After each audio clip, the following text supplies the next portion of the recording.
At isa sa mga siguro naging resulta na nga yung may mga kinasuhan na ho sa sa Sandigan at itong si dating Congressman Saldico ano na po no, yung dinideklara ng fugitive at kinansela na yung kanyang pasaporte. So sa tingin niyo po sa ngayon lumiliit na ang mundo ni dating Congressman Saldico?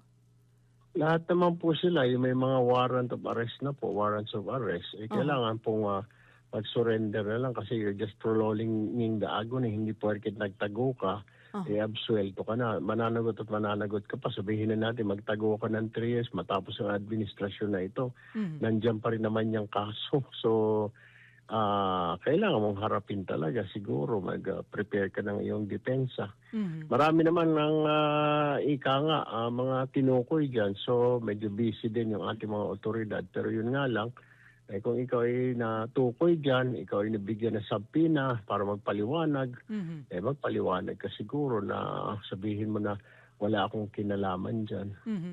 Pero itong si Sara Diskaya, wala pa yatang warrant of arrest na una na hong sumuko. Ano yun? Nakakapagpababa po ba yun ng pwedeng kaharaping kaso? Yung pag... ah, Pwede po, siguro in-anticipate niya na po. In-anticipate niya. mhm.